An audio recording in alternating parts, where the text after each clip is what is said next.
Governor സർക്കാർ പോരിൽ CPM നിലപാട് കടുപ്പിക്കുന്നു. Arif Muhammad Khan governor പദവിയിൽ തുടരുന്നത് അപമാനമാണെന്ന പ്രസ്താവനയാണ് LDF കൺവീനർ EP ജയരാജൻ നടത്തിയത്.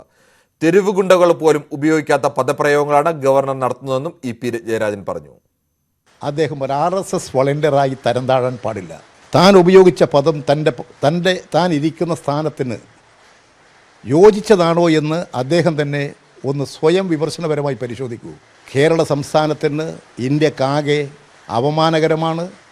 ഗവർണർ എന്ന സ്ഥാനത്തെ തന്നെ അദ്ദേഹം അപകീർത്തിപ്പെടുത്തിയിരിക്കുകയാണ്. അതുകൊണ്ട് അദ്ദേഹത്തിന് പറ്റിയ തെറ്റ് അദ്ദേഹം തിരുത്തി ശരിയായ നിലയിലേക്ക് പോകണം. ഈ കേരളത്തിൻ്റെ സാംസ്കാരിക ബോധത്തെ ചോദ്യം ചെയ്യുന്നതാണ് അദ്ദേഹം നടത്തിയത്. സാധാരണ നമ്മുടെ നാട്ടിലെ തെരുവ് ഗുണ്ടകൾ പോലും ഉപയോഗിക്കാത്ത പദം എങ്ങനെയാണ് ഒരു ഗവർണർക്ക് ഉപയോഗിക്കാൻ സാധിച്ചത്? എങ്ങനെയാണ് ഒരു ചരിത്ര പണ്ഡിതനെ തെരുവ് ഗൂണ്ട എന്ന് അദ്ദേഹത്തിന് വിളിക്കാൻ കഴിയുന്നത്? കുറച്ചുകൂടി കടുപ്പത്തിലായിരുന്നു MV ജയരാജന്റെ പ്രയോഗം. ഗവർണറെ മനോരോഗി എന്നാണ് MV ജയരാജൻ വിശേഷിപ്പിച്ചത്. മീഡിയ മാന്യയുള്ള ഗവർണർക്ക് ഇപ്പോൾ മനോരോഗമാണെന്ന് പറഞ്ഞാൽ ആരെങ്കിലും നിഷേധിക്കുമോ എന്നായിരുന്നു MV ജയരാജന്റെ ചോദ്യം. സർക്കാർ അയക്കുന്ന എല്ലാ കടലാസിലും ഒപ്പിടാനുള്ള അധികാരമാണ് ഗവർണർക്കുള്ളത്. ഗവർണർക്ക് സംസ്ഥാന സർക്കാരിന്റെ മെക്കിട്ട് കയറാനാവില്ലെന്നും അദ്ദേഹം പറഞ്ഞു. അദ്ദേഹത്തിന് മറ്റ് ഗവർണർമാരിൽ നിന്ന് വ്യത്യസ്തമായ ഒരു പ്രത്യേകതയുണ്ട്. അതൊരു മീഡിയ മാനിയ എന്ന് നമുക്ക് പറയാം. അദ്ദേഹത്തിന്റെ ഒരു പ്രത്യേകത അതാണ്. മീഡിയ ഉണ്ടായിരുന്ന ചാൻസലർക്ക് ഇപ്പൊ മനോരോഗമാണെന്ന് പറഞ്ഞാൽ ആരെങ്കിലും കുറ്റപ്പെടുത്തും? ഭരണ നിർവഹണ ഉദ്യോഗസ്ഥനാണ് അദ്ദേഹം. ഭരണ നിർവഹണ ഉദ്യോഗസ്ഥൻ എന്ന് പറയുന്നത് കൊണ്ടാണ് ഗവർണറുടെ കൽപ്പന പ്രകാരം എന്ന് പറഞ്ഞുകൊണ്ട് സർക്കാർ ഇറക്കുന്ന മിക്കവാറും ഉത്തരവുകൾ ഇറക്കുന്നത് ഒപ്പിടുന്നത് അണ്ടർ സെക്രട്ടറിയാണ്. ഇപ്പൊ ഭരണ നിർവഹണമാണ്, അല്ലാതെ എല്ലാറ്റിനെയും കയറി ഭരിക്കാവുന്ന ഒരാളല്ല. അങ്ങനെ എന്തോ അദ്ദേഹത്തിന് ഒരു അബദ്ധം പറ്റിയതുപോലെ തോന്നുന്നുണ്ട്. പിൻവാതിൽ നിയമനവും ബന്ധു നിയമനവും ന്യായീകരിക്കാൻ വേണ്ടിയാണ് ഗവർണറെ സർക്കാർ അധിക്ഷേപിക്കുന്നതെന്ന് BJP സംസ്ഥാന അധ്യക്ഷൻ K. സുരേന്ദ്രൻ. നിയമവാഴ്ച അട്ടിമറിക്കാൻ ജനാധിപത്യ വിരുദ്ധമായി നടത്തുന്ന നീക്കം കേരളത്തിന്റെ നിലനിൽപ്പിനെ തന്നെ ചോദ്യം ചെയ്യുന്നതാണ്. അന്വേഷണം വരുമെന്നുള്ളത് കൊണ്ടാണ് ജനാധിപത്യ വിരുദ്ധ നീക്കത്തിന് സർക്കാർ ശ്രമിക്കുന്നത്. അത് കേരളത്തിൽ വിലപ്പോവില്ലെന്നും സുരേന്ദ്രൻ പറഞ്ഞു. സംസ്ഥാനത്ത് നിയമവാഴ്ചയെ പൂർണ്ണമായിട്ടും അട്ടിമറിച്ചുകൊണ്ട് ജനാധിപത്യ വിരുദ്ധമായ നിലയിൽ നടത്തിക്കൊണ്ടിരിക്കുന്ന ഈ നീക്കം കേരളത്തിന്റെ അടിസ്ഥാനപരമായ നിലനിൽപ്പിന് തന്നെ ചോദ്യം ചെയ്യുന്ന നീക്കം. മന്ത്രിമാർക്കെതിരായി ഇത്തരം അന്വേഷണങ്ങൾ വരുമെന്ന് ഉറപ്പായതുകൊണ്ടാണ് ഇത്തരത്തിലുള്ള ജനാധിപത്യ വിരുദ്ധമായ ഒരു നീക്കത്തിന് സർക്കാർ ശ്രമിക്കുന്നത്. അത് കേരളത്തിൽ വിലപ്പോവില്ല എന്ന് പറയേണ്ട സാഹചര്യമാണ്. UGC മാനദണ്ഡങ്ങൾ കാറ്റിൽ പറത്തിക്കൊണ്ടുള്ള പുറംവാതിൽ നിയമനങ്ങൾ, ബന്ധു നിയമനങ്ങൾ, ഇതെല്ലാം ന്യായീകരിക്കുന്നതിന് വേണ്ടിയാണ് ഗവർണർക്കെതിരായിട്ടുള്ള ആക്രോശവുമായിട്ട് മുഖ്യമന്ത്രിയും സംസ്ഥാന ഗവൺമെന്റും ഇപ്പോൾ ഇറങ്ങിയിരിക്കുന്നത്. കണ്ണൂർ സർവകലാശാല വൈസ് ചാൻസലർക്കെതിരെ ഗവർണർ തന്നെ കയ്യേറ്റം ചെയ്യാൻ VC ഗൂഢാലോചന നടത്തിയെന്ന ആരോപണം ഗവർണർ ആരിഫ് മുഹമ്മദ് ഖാൻ ആവർത്തിച്ചു. VCക്ക് പുനർനിയമനം ലഭിച്ചത് ഇതിന് കൂട്ടുനിന്നതുകൊണ്ടാണ്. കയ്യേറ്റത്തിന് ശ്രമിച്ച ചരിത്രകാരൻ ഇർഫാൻ ഹബീബിനെതിരെ സർക്കാർ ഒരു നടപടിയും എടുത്തില്ല. കേരളത്തിൽ എന്തും നടക്കുമെന്നും ഇർഫാൻ ഹബീബിന് അറിയാം. കേരളത്തിൽ നടന്നത് UPയിൽ നടക്കില്ലെന്നും ഗവർണർ പറഞ്ഞു. സർവകലാശാല ഭേദഗതി ബിൽ പിൻവാതിൽ നിയമനം ലക്ഷ്യമിട്ടാണെന്നും ഗവർണർ പറഞ്ഞു. Can that attack happen without conspiracy? This vice chancellor was used to invite me. He was part of the conspiracy. He did not write the report despite being asked by Raj Bhavan again and again. So is it a conspiracy or not? Irfan Habib was against Prime Minister Modi addressing the Aligarh Muslim University. But there Irfan Habib could not muster courage to attack the Vice Chancellor or somebody else. Why? Because Mr. Yogi is Chief Minister. He knows that if he tries to indulge in physical violence, what will happen to him? They were doing it freely in Kerala. Why? Because unfortunately there are some ideologies which have the provision to use violence against those who differ with them in their opinions. So Irfan Habib and his gang They were totally comfortable. In Kerala, no action will be taken against us. ചാൻസലറുടെ അധികാരങ്ങൾ വെട്ടിക്കുറയ്ക്കുന്ന സർവകലാശാല നിയമ ഭേദഗതി bill നിയമസഭ subject കമ്മിറ്റിക്ക് വിട്ടു.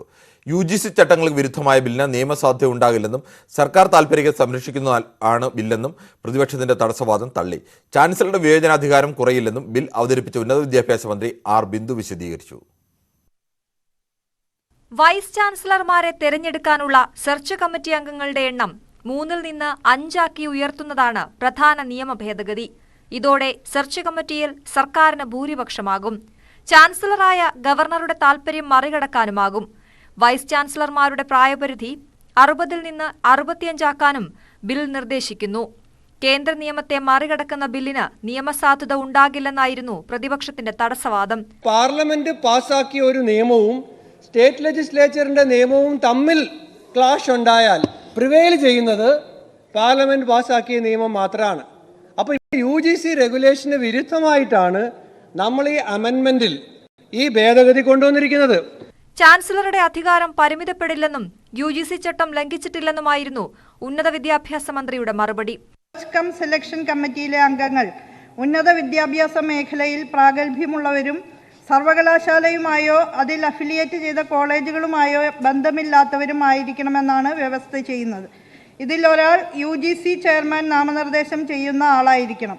മറ്റുള്ള അംഗങ്ങൾ എത്രയായിരിക്കണമെന്നതോ ആരൊക്കെ ആയിരിക്കണമെന്നതോ സംബന്ധിച്ച് റെഗുലേഷനിൽ വ്യവസ്ഥ ചെയ്യുന്നില്ല. സംസ്ഥാന സർവകലാശാലകൾ UGC ചട്ടം അനുസരിക്കണമെന്നും നിർബന്ധമില്ലെന്നും മാർഗനിർദ്ദേശക സ്വഭാവം മാത്രമേയുള്ളൂവെന്നും നിയമമന്ത്രി P. രാജീവും വാദിച്ചു. BJPയും കോൺഗ്രസും ഭരിക്കുന്ന സംസ്ഥാനങ്ങളിൽ പലതും നേരത്തെ ചാൻസലറുടെ അധികാരം ഇല്ലാതാക്കിയെന്നും KT ജലീൽ പറഞ്ഞു. നമ്മളുടെ സർവകലാശാലകളുടെ കുഞ്ചിക സ്ഥാനങ്ങളിൽ RSS അനുകൂലികളെ എത്തിക്കാൻ ചാൻസലറിലൂടെ ഗവർണറിലൂടെ കഴിയുമോ എന്നാണ് RSS ഇപ്പോൾ ശ്രമിച്ചുകൊണ്ടിരിക്കുന്നത്. മുസ്ലിം ലീഗിന് ഈ ബില്ലിനെ അനുകൂലിക്കാതിരിക്കാൻ കഴിയില്ല സാർ. ഈ ബില്ല് ഇന്ന് പാസാക്കിയില്ലെങ്കിൽ നാളെയോ മറ്റന്നാളോ ഇത്തരമൊരു നിയമനിർമ്മാണം നടത്താൻ നാം നിർബന്ധിതമാകും. സബ്ജക്ട് കമ്മിറ്റിയിലെ ചർച്ചയ്ക്ക് ശേഷം ബിൽ തിങ്കളാഴ്ച വീണ്ടും സഭയിൽ വരും. നിയമസഭ പാസാക്കിയാലും ഗവർണറുടെ തീരുമാനം ഇതിലും നിർണായകമാണ്. ന്യൂസ് 18 തിരുവനന്തപുരം. പ്രിയ വർഗീസിന്റെ കണ്ണൂർ സർവകലാശാലയിലെ നിയമന വിവാദത്തിൽ ഏറ്റുമുട്ടി ഭരണപക്ഷവും പ്രതിപക്ഷവും. യോഗ്യതയുടെ അടിസ്ഥാനത്തിലാണ് നിയമനം നൽകിയതെന്ന് സർക്കാർ വാദിച്ചപ്പോൾ രാഷ്ട്രീയ ബന്ധമാണ് യോഗ്യതയെന്നായിരുന്നു പ്രതിപക്ഷത്തിന്റെ മറുപടി. സർവകലാശാലകൾ കാവ്യവൽക്കരണത്തിന് ഗവർണർ ശ്രമം നടത്തുന്നെന്ന മന്ത്രിയുടെ പരോക്ഷ വിമർശനത്തിന് ഗവർണറുമായി സർക്കാരാണ് ഒത്തുകളിക്കുന്നതെന്നായിരുന്നു പ്രതിപക്ഷത്തിന്റെ മറുപടി. പ്രിയ വർഗീസിന്റെ നിയമന വിവാദം ഉയർത്തിക്കാട്ടി ഉന്നത വിദ്യാഭ്യാസ രംഗത്തിന്റെ നിലവാര തകർച്ച ചർച്ചയാക്കാനാണ് പ്രതിപക്ഷം ലക്ഷ്യമിട്ടത്. എന്നാൽ നിയമനത്തെ സർക്കാർ ന്യായീകരിച്ചു.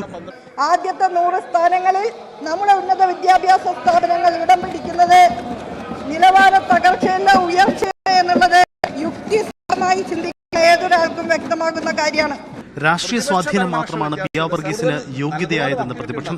രാഷ്ട്രീയ ബന്ധമില്ലാത്തവർ ഉന്നത സ്ഥാനങ്ങളിൽ തഴയപ്പെടുന്നു. തെരഞ്ഞെടുക്കപ്പെട്ട സർക്കാരുകൾ ഇത്തരം തെറ്റായ നടപടികൾക്കും തെറ്റായ നിയമനങ്ങൾക്കും കുടപിടിച്ചു കൊടുക്കുമ്പോഴാണ് രാജ്യത്ത് ചെറുപ്പക്കാരുടെ ഇടയിൽ അസ്വസ്ഥതകൾ ഉണ്ടാകുന്നത്, അൺട്രസ്റ്റ് ഉണ്ടാകുന്നത്. ഈ സംസ്ഥാനത്തെ സർവകലാശാലകളിൽ ജോലിക്കായി കാത്തിരിക്കുന്ന നൂറുകണക്കിന് അക്കാഡമിക് മികവുള്ള ആളുകളെ മുഴുവൻ നിരാശപ്പെടുത്തുന്ന നടപടികളാണ് സർക്കാർ ചെയ്തുകൊണ്ടിരിക്കുന്നത്. ഉന്നത വിദ്യാഭ്യാസ രംഗത്ത് കേരളം ഉണ്ടാക്കിയ നേട്ടം വിശദീകരിച്ചു മന്ത്രി. കണ്ണൂർ VC അടക്കം സംസ്ഥാനത്തെ സർവകലാശാലയിലെ വൈസ് ചാൻസലർമാരെല്ലാം ഉന്നത യോഗ്യതയുള്ളവർ. എപ്പോഴൊക്കെ ഇടതുപക്ഷ സർക്കാരുകൾ മികവിന്റെ മാതൃകകൾ ആവിഷ്കരിക്കാൻ ശ്രമിച്ചിട്ടുണ്ടോ അപ്പോഴൊക്കെ അതിനെ അട്ടിമറിക്കാൻ ഇവിടെ മുന്നോട്ട് വച്ചിട്ടുള്ള ഒരു 3-ാം കിട കുശുമ്പിന്റെ അതേ ആവിഷ്കാരങ്ങളാണ് നമുക്കിവിടെ കാണാൻ പറ്റുന്നത്. എൻ്റെ ബഹുമാനപ്പെട്ട വിദ്യാഭ്യാസ മന്ത്രി ഞങ്ങൾക്ക് 3-ാം കിട കുശുമ്പാണെന്ന് പറഞ്ഞത്. ഇതിനോട് 30-ാം കിട കുശുമ്പെങ്കിലും ആർക്കെങ്കിലും തോന്നുമോ? ഇപ്പോഴത്തെ ഈ നിലവാരത്തിനോട് 30-ാം കിട കുശുമ്പ് തോന്നുമോ? 3-ാം കിട കുശുമ്പാണെന്ന് ഇത്രയും എത്തിച്ചതിന് ഈ യൂണിവേഴ്സിറ്റികളെ കുറിച്ച് ഞങ്ങൾക്ക് സമ്മതിക്കണമെങ്കിലൊക്കെ പറയാൻ ഈ വാക്കുകളൊക്കെ ഉപയോഗിക്കുക.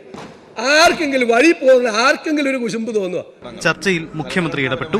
എല്ലാവരും ഒന്നിനൊന്ന് അക്കാദമിക് മികവ് പുലർത്തിയവരല്ലേ, അതിനല്ലേ സർക്കാർ എപ്പോഴും പ്രാമുഖ്യം കൊടുത്തിട്ടുള്ളത്. എന്ത് അടിസ്ഥാനത്തിലാണ് അങ്ങ് ആ രീതിയിലൊരു പരാമർശം നടത്തുന്നതെന്ന് മനസ്സിലാകുന്നില്ല. ഗവർണർക്കെതിരെ വിമർശനവുമായി മന്ത്രി. സർവകലാശാലകൾ വഴി സംഘപരിവാർ അജണ്ടകൾ നടപ്പിലാക്കാൻ ബോധപൂർവമായ ശ്രമം. പ്രതിപക്ഷത്തിന് മൃദുഹിന്ദുത്വ അജണ്ടയെന്നും വിമർശനം. കേരളത്തിലേക്ക് ഒളിച്ചു കടത്താൻ ഭരണഘടനാ സ്ഥാപനങ്ങളെ വരെ ഉപയോഗിച്ചുകൊണ്ട് ഇപ്പോൾ നടക്കുന്ന ശ്രമങ്ങളുടെ പിന്തുണക്കാരായി ഇവിടെ പ്രതിപക്ഷം മാറുന്നത് കോൺഗ്രസിന്റെ മൃദുഹിന്ദുത്വ രാഷ്ട്രീയം അറിയുന്നത് കൊണ്ട് ഞങ്ങളെ തെല്ലും അത്ഭുതപ്പെടുത്തുന്നില്ല. ചരിത്രത്തെ വളച്ചൊടിച്ചുകൊണ്ട് അവരുടെ നേതാക്കളുടെ അജണ്ട നമ്മുടെ അക്കാഡമിക് രംഗത്തേക്കും നമ്മുടെ സിലബസിലേക്കും നമ്മുടെ ചരിത്രത്തിലേക്കും കുത്തിക്കയറ്റാൻ ശ്രമിക്കുന്നു എന്നാണ് നമ്മൾ മോഡി സർക്കാരിനെതിരായിട്ട് ഫാസിസ്റ്റ് ഗവൺമെന്റിനെതിരായിട്ടുള്ള നമ്മൾ ഒരുമിച്ച് പറയുന്ന ആരോപണം. എന്നിട്ട് ഇവിടെ അത് പഠിക്കാതെ പോകരുത് കുട്ടികൾ എന്ന് പറഞ്ഞിട്ട് ഞങ്ങൾക്ക് മൃദു ഹിന്ദു സമീപനമാണെന്ന് പറയാൻ സമ്മതിക്കണം. നിയമന വിവാദം ചർച്ചയായപ്പോൾ സഭയിലില്ലാത്ത കെ രാഘേഷിന്റെ പേര് പരാമർശിച്ചത് ഭരണ പ്രതിപക്ഷ വാക്കേറ്റത്തിന് ഇടയാക്കി. സ്പീക്കർ ഇടപെട്ട് അനുനയിപ്പിച്ചു. നിയമാനുസൃതം സ്വീകരിച്ച ഒരു നടപടി ആർക്കെതിരായിട്ടെങ്കിലും നടപടി സ്വീകരിച്ചിട്ടുണ്ട്. ആ പേര് പറഞ്ഞാൽ അതെങ്ങനെ നീക്കം ചെയ്യാൻ പറ്റും? അത് പരിശോധിക്കാം. അതുണ്ടെങ്കിൽ പരിശോധിക്കാം. അടിയന്തര പ്രമേയത്തിന് അവതരണ അനുമതി നിഷേധിച്ചതോടെ പ്രതിപക്ഷം ഇറങ്ങിപ്പോയി. ന്യൂസ് 18 തിരുവനന്തപുരം. ആസാദ് കശ്മീർ പരാമർശം നിയമസഭയിൽ ന്യായീകരിച്ച് കെ.ടി. ജലീൽ. നെഹ്റു ആസാദ് കശ്മീർ എന്ന പ്രയോഗം നടത്തിയിട്ടുണ്ടെന്ന് ജലീൽ പറഞ്ഞു. ചിലർ തനിക്ക് പാകിസ്ഥാനിലേക്ക് ടിക്കറ്റ് എടുത്തു. ഇനി സഭയിലെ ചില അംഗങ്ങളും ഒപ്പം ചേർന്നു. സമൂഹത്തിൽ വർഗീയ വിദ്വേഷം ഉണ്ടാക്കരുതെന്ന് കരുതിയാണ് പ്രസ്താവന പിൻവലിച്ചതെന്നും ജലീൽ പറഞ്ഞു. പണ്ഡിറ്റ് നെഹ്റു അടക്കമുള്ളവർ പാകിസ്ഥാൻ അധിനിവേശ കശ്മീരിനെ ആസാദ് കശ്മീർ എന്ന് വിശേഷിപ്പിച്ചിട്ടുണ്ട്. Selected works of Jawaharlal Nehru series volume 23 നിന്ന് ഉദ്ധരിച്ചതാണ് ആ ഭാഗം. സാർ, വർത്തമാന ഇന്ത്യയിൽ എന്തു പറയുന്നു എന്നുള്ളതല്ല, ആര് പറയുന്നു എന്നാണ് നോക്കുന്നത്. പലരുടെയും ജൽപ്പനങ്ങൾ കേട്ട് എനിക്കെതിരെ കുരുക്ക് മുറുക്കാൻ നോക്കി നിരാശരായവരാണ് ഇപ്പോൾ രാജ്യദ്രോഹിയാക്കി തൂക്കിലേറ്റാൻ ഇറങ്ങിത്തിരിച്ചിരിക്കുന്നത്. എന്റെ കുറിപ്പിൽ ഒരിടത്തും ഇന്ത്യൻ അധിനിവേശ എന്ന പദം ഞാൻ ഉപയോഗിച്ചിട്ടില്ല. വിവാദ പരാമർശങ്ങൾ ഞാൻ പിൻവലിച്ചു. കാരണം നാട്ടിൽ അതുകൊണ്ട് ഒരു വർഗീയ ധ്രുവീകരണമോ കുഴപ്പമോ ഉണ്ടാകാൻ പാടില്ല എന്നുള്ള ഉത്തമ ബോധ്യത്തിന്റെ അടിസ്ഥാനത്തിൽ. കൂടുതൽ വിവരങ്ങളുമായി ടി.ജി. സജിത്താണ് ചേരുന്നത്. സജിത്ത്, ഇന്നിപ്പോൾ ഈ ജലീലിന്റെ വിശദീകരണം ഏത് തരത്തിലാണ് വരുന്നത്? ജലീൽ നേരത്തെ കുറിപ്പ് പിൻവലിച്ചപ്പോഴും അതിന് തെറ്റാണെന്ന് പറയാൻ, ഖേദം പ്രകടിപ്പിക്കാൻ തയ്യാറാവാതെ അദ്ദേഹം വർഗീയമായ ഒരു തരത്തിലേക്ക് ചേരിതിരിവ് ഉണ്ടാക്കണ്ട എന്ന് കരുതിയാണ് പിൻവലിക്കുന്നതെന്ന് പറയുന്നത്. ഇന്നിപ്പോൾ അതിനെ ന്യായീകരിച്ചിരിക്കുന്നു. എന്താണ് കൂടുതൽ വിശദാംശങ്ങൾ? കിരൺ, തീർച്ചയായും അതായത് തന്റെ പേരിൽ വിവാദമായ വിഷയം ഇന്ന് ജലീൽ തന്നെയാണ് സഭയിലേക്ക് കൊണ്ടുവന്നത്. അതായത് ഈ സർവകലാശാല ഭേദഗതി നിയമത്തിൽ ഇടപെട്ട് ചർച്ച നടത്തുന്നതിനിടയിലാണ് ഈ വിഷയം ജലീൽ തന്നെ സഭയിൽ പരാമർശിച്ചത്. തന്റെ പരാമർശം ന്യായീകരിച്ചുകൊണ്ടാണ് കെ.ടി. ജലീൽ രംഗത്ത് വന്നത്. അതായത് പണ്ഡിറ്റ് ജവഹർലാൽ നെഹ്റു തന്നെ സമാനമായ പരാമർശം നടത്തിയിട്ടുണ്ട് എന്നതാണ് ജലീലിന്റെ വാദം. ഇതിനായി അദ്ദേഹം ഉദ്ധരിച്ചത് അഡ്വക്കേറ്റ് കൃഷ്ണൻ ഉണ്ണി എന്നയാളുടെ ഫേസ്ബുക്ക് പോസ്റ്റാണ്. അതിൽ ഇതിനെക്കുറിച്ച് പറയുന്നുണ്ട് എന്നതാണ് ജലീൽ പറയുന്നത്. ഒപ്പം തന്നെ രാജ്യദ്രോഹിയായി ചിത്രീകരിക്കാൻ ബോധപൂർവമായ ശ്രമം നടത്തി. തനിക്ക് പാകിസ്ഥാനിലേക്ക് ചില ടിക്കറ്റ് വരെ എടുത്തു. അതിന് പിന്നിൽ ഈ ചില MLA-മാർ, പ്രതിപക്ഷത്തെ ചില MLA-മാർ ഇതിന് ഒപ്പം ചേർന്നു എന്നതാണ് ജലീൽ ഉന്നയിച്ച വിമർശനം. ഒപ്പം തന്നെ താൻ ഈ പ്രസ്താവന പിൻവലിച്ചത് സമൂഹത്തിൽ ഒരു വിദ്വേഷം ഉണ്ടാവേണ്ടതില്ല എന്ന് കരുതിയാണ് വിദ്വേഷം പിൻവലിച്ചത്. അന്നത്തരം ഒരു നിലപാട് താൻ സ്വീകരിക്കുകയാണ് ചെയ്തത്. എന്നാൽ ഇപ്പോൾ ഈ വിഷയത്തിൽ ജലീൽ തന്റെ പ്രസ്താവനയെ ന്യായീകരിച്ചുകൊണ്ട് തന്നെയാണ് ഇന്ന് രംഗത്ത്. ശരി, ടി.ജി. സജിത്താണ് വിവരങ്ങൾ നൽകിയത്. ഒരു ചെറിയ ഇടവേളയിലേക്ക്. കൂടുതൽ വാർത്തകൾക്കും വിശദാംശങ്ങൾക്കും malayalam.news18.com.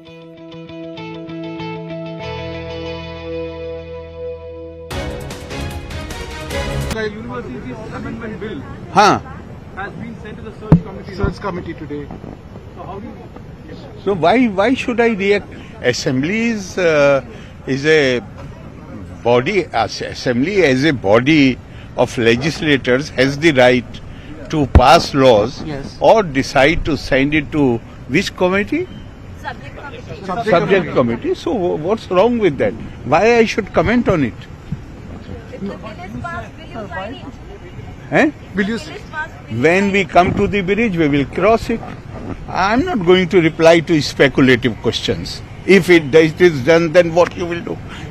Tell me what is there. The amendment is for changing the structure of the search committee. I do not know what proposal is there.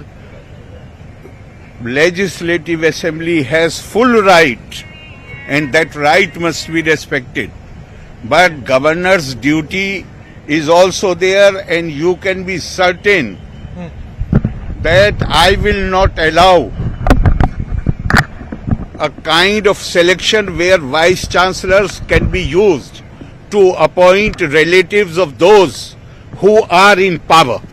It is, if this is to the stay which has been issued in the matter of Kannur University, that stay is there because the complaints are that a person who had secured only was at the lowest rung as far as UGC ranking is concerned, was being appointed. So that you can be sure whatever bill is passed, as long as I am here, I will not allow the erosion of the autonomy of the university. I shall not allow vice chancellors being used to appoint close relatives. That is not going to happen. Anything more?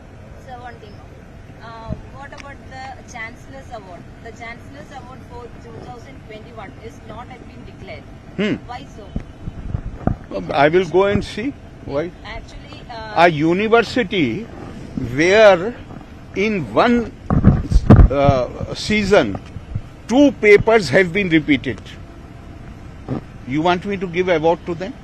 no, it's about the governor has appointed a council, and the council has given. Absolutely right.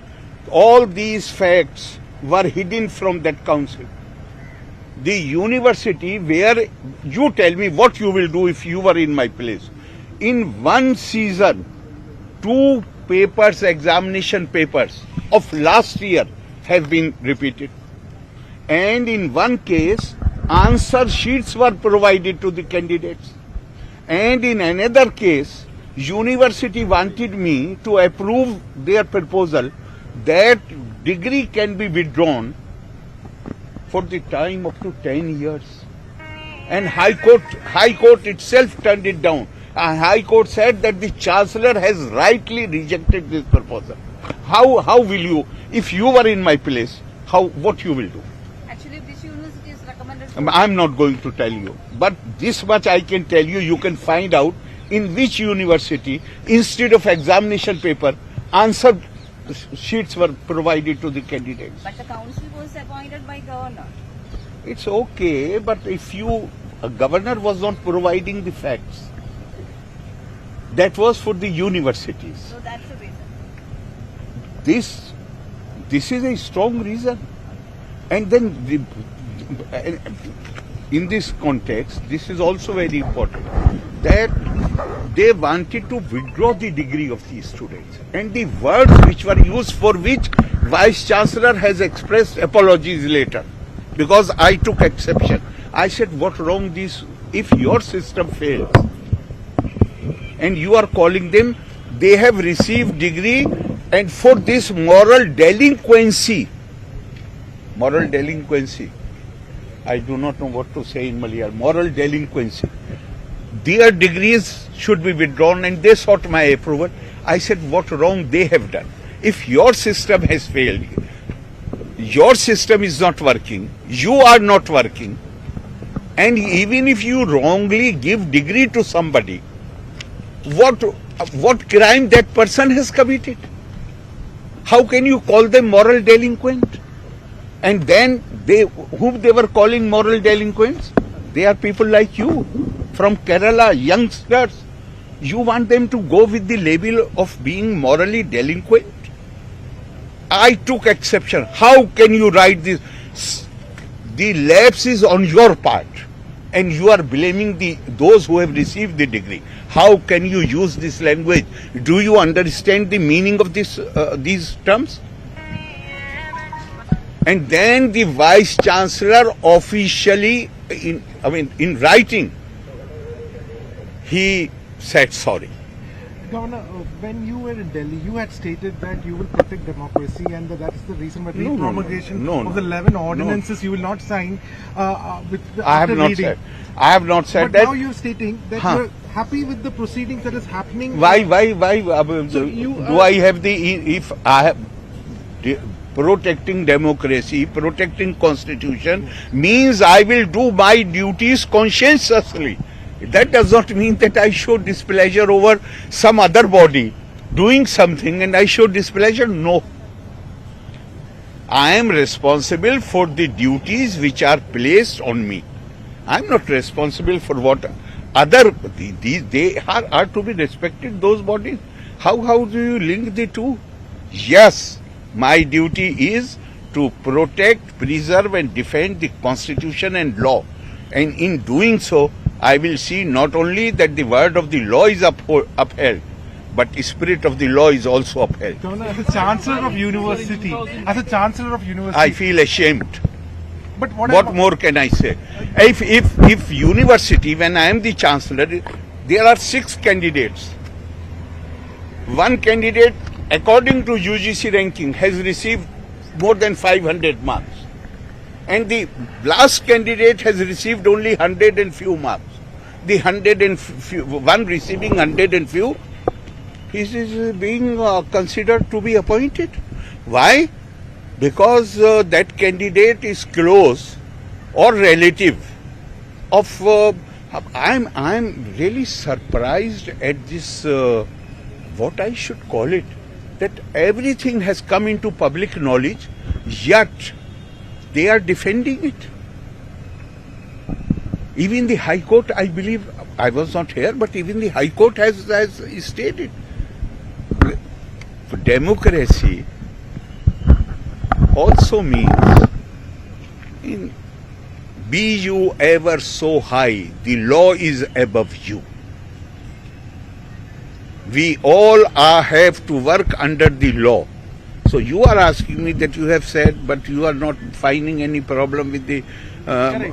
This is what you are saying. Yes. I have no business to find fault with the assembly.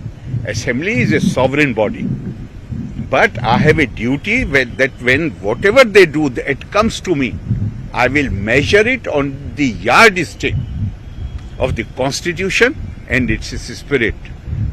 Nobody can force me. So expansion of members of 5 people, in part.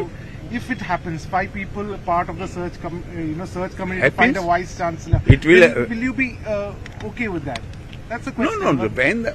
I have already told you that I do not really like answering questions which start with if. What if? You can expect from me that I shall, my own duty, I shall try to do it in a most diligent manner. And I will see at the whole thing from the angle of Constitution, from the angle of law.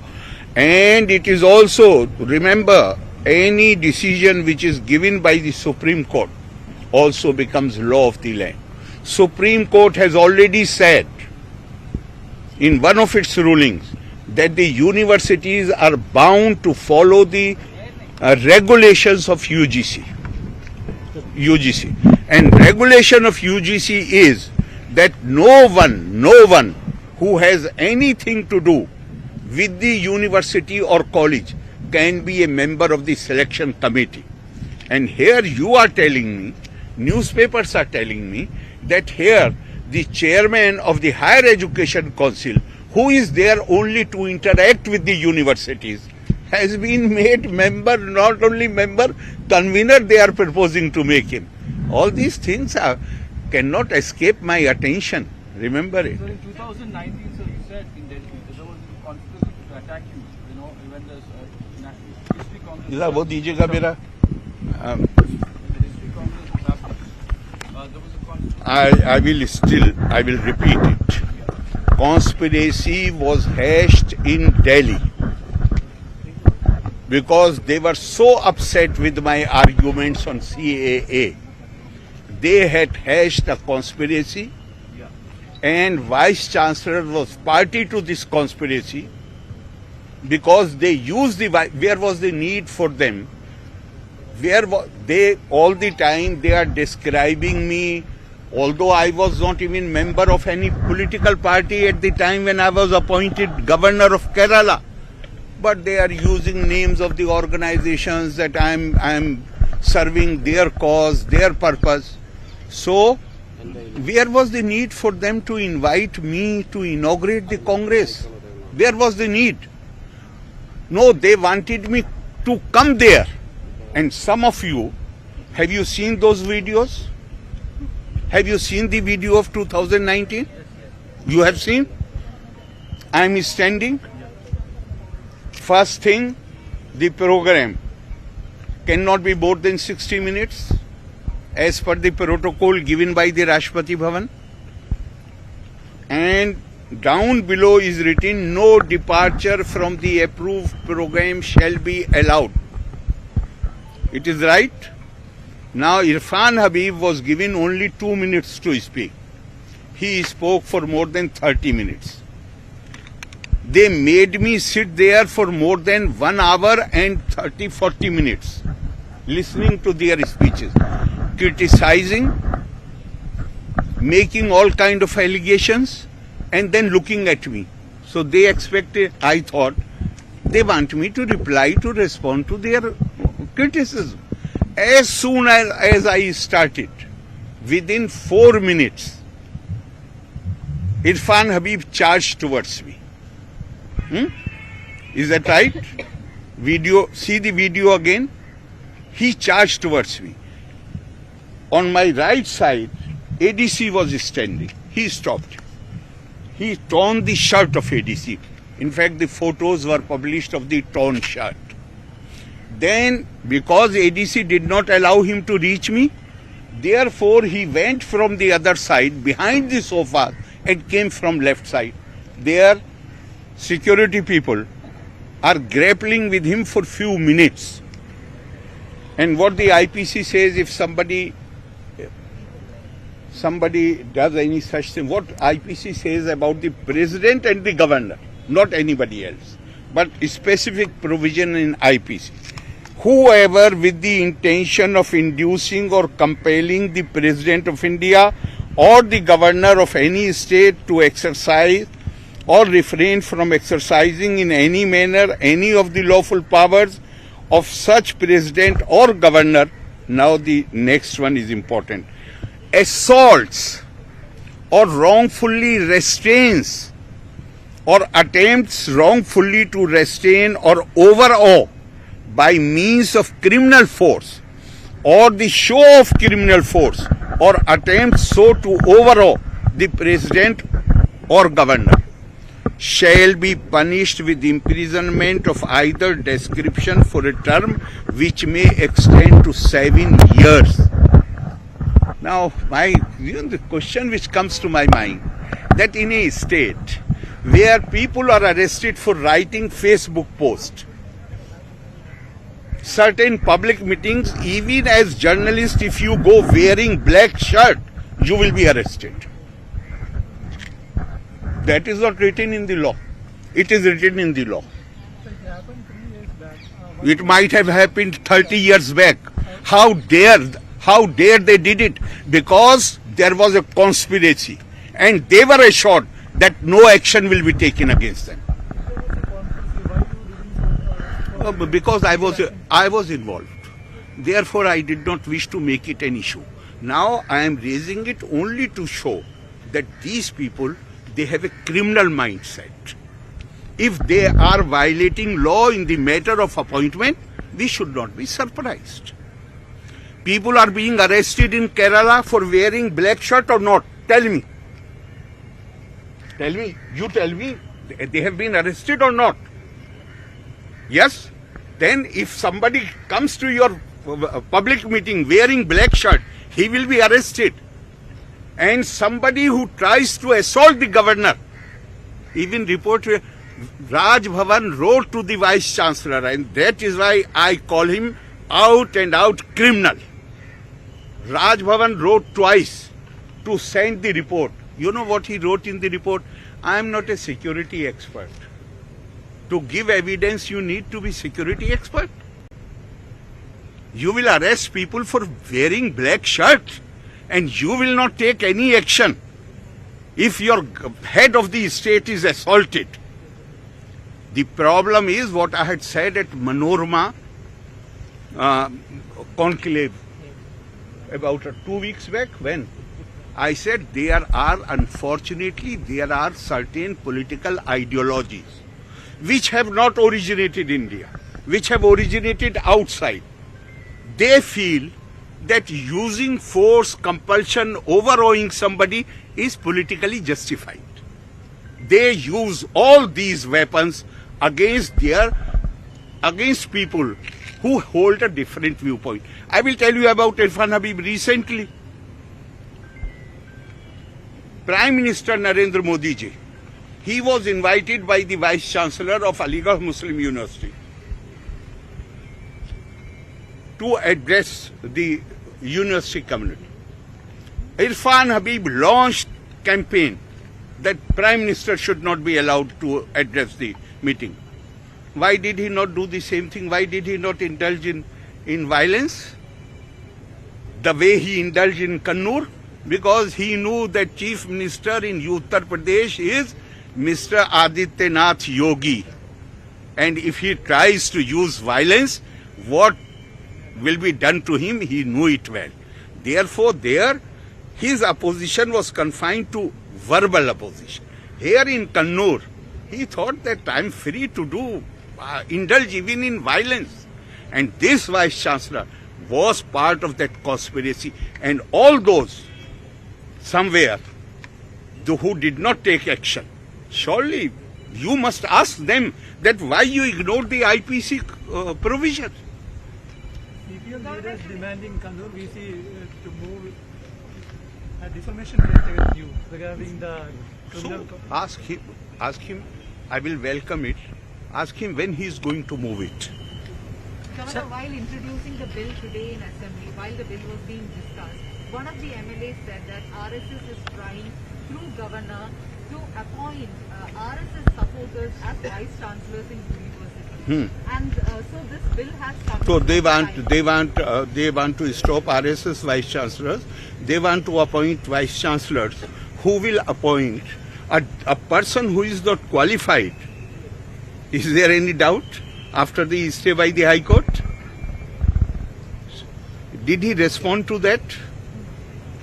Then ask them, instead of asking me, that she has university ranking, that candidate had only 156 marks. Whereas the person who went to the High Court, he had how much? 564 or 600 something. So please ask that honorable member to explain it. Thank you very much. Governor Arif Muhammad Khan വിവാദ വിഷയങ്ങളിലെല്ലാം വളരെ വിശദമായി തന്നെ പ്രതികരിക്കുകയായിരുന്നു. തൻ്റെ മുൻ നിലപാടുകൾ ആവർത്തിക്കുകയാണ് അദ്ദേഹം പ്രധാനമായും ചെയ്തത്. സർക്കാരിൻ്റെ നിലപാടിനെതിരെ അടക്കമുള്ള വിമർശനം ഉന്നയിക്കുകയും ഇർഫാൻ ഹബീബിൻ്റേതടക്കം അദ്ദേഹത്തിന് നേരെ ബോധപൂർവമായ ആക്രമണമാണ് നടന്നതെന്നും സർവകലാശാലകളുടെ നിലവിലുള്ള അധികാരത്തിനുള്ള കടന്നുകയറ്റം അനുവദിക്കില്ല എന്നുള്ളതുമാണ് അദ്ദേഹം പ്രധാനമായും പറഞ്ഞത്. ഈ ന്യൂസ് ബുള്ളറ്റിൻ പൂർണ്ണമാകുന്നു. നമസ്കാരം.